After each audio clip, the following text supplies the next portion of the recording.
Hello everybody, and as promised, today is day number 1 of my 5 days of freedom and doing creative photography. I'm going to help you a little bit with some tips, and today we're going to be talking about selfies. So today we're going to be talking mostly about taking selfies with your personal cell phone. It's kind of hard to take a selfie with one of the DSLRs that I have. They're kind of bulky and they're kind of big, and when you turn them around, I'm always afraid that I'm gonna drop them. So most of my selfies are taken with my cell phone, and probably most of you do the same as well. Some of the things that you have to remember when you're doing a selfie is that be careful of what's in your background. Lots of people are taking selfies in the washroom or in the bedroom. Personally, I have no interest to see a washroom type of background. And also bedroom, people forget sometimes that it's kind of messy and it doesn't really look right. And to me personally, and my values is that the bedroom is kind of a private place, and that's not where I take any of my photos at all. Unless I would be doing boudoir photography at someone's home, then I would be doing photography in someone's home in the bedroom. So one of the things to keep in mind is what's in your background. If you can see behind me, this is a stair leading up, and it is in my home. And this is, I know what my background is, but let's just say I want to take a selfie for work-related things. Then I could just take my cell phone and kind of move it, and then I would have a more neutral background. And this might be more appropriate for the picture that you're trying to take. The background is usually used to tell a story. My story is I'm in my home, and I'm just here. If you're taking a story in a library, then you would want to have some books in the background, because that would tell a story that you're in the library. Or maybe if you're in a store, a specific store that you really like, maybe a furniture store, then you would have furniture in the background. It would tell about the story and why you took a selfie at that place. That usually kind of say why the selfie was taken. Another thing I wanted to talk about is the accessories that you can use when you're doing selfie. Sometimes you will notice that some people's selfie are kind of looking like they have a bit of grayish, or maybe like they're in a fog. And that could be because the camera is dirty. So I suggest that you have one of these little cloth, and you can clean your camera, the front and the back, so that way you don't have the oils from the finger on your camera, and then the picture will be clear. Another accessory that I like to use for selfies is one of these tripod, but it's a mini tripod, and then you can easily put your cell phone here, and you can put that anywhere. You can put this on a table, or you can actually go and mount it somewhere. If you look right here,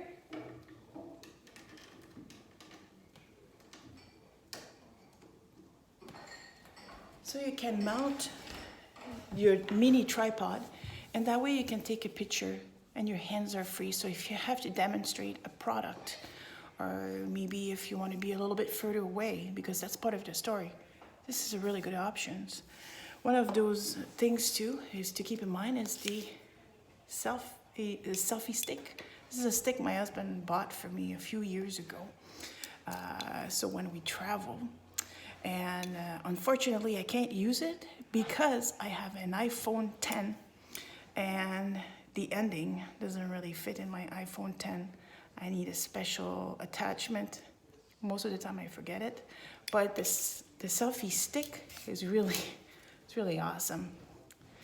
It has created like some really bad press when you travel, because some people bring them just about anywhere, and they do all kind of crazy things. But this, when you travel, is actually really helpful. I used it when I went to France. You just put it out here, take a selfie piece, and it actually works really good if you can use it with this special attachment.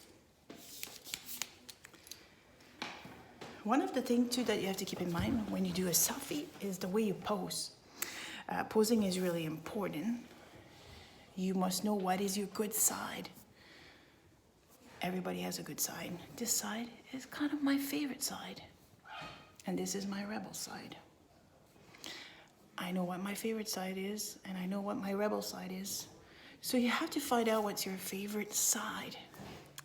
And then you can actually promote that when you do a selfie. Also, if you hold your phone just a little bit higher, then it's gonna kind of show a different kind of perspective, a little bit more of your background, and also it's gonna provide you a more flattering photo if you take it from up here. You also have to keep in mind that if you take a selfie and your phone is really close to your face, the thing that is closest to the cell phone will look enlarged and bigger. It would be your nose and maybe your chin. So I would say keep it at an arm length so that way we can see your background better and your face better and things are not a little bit kind of out of shape, okay? There's no such thing as I look ugly on a selfie. Everybody looks fine on a selfie.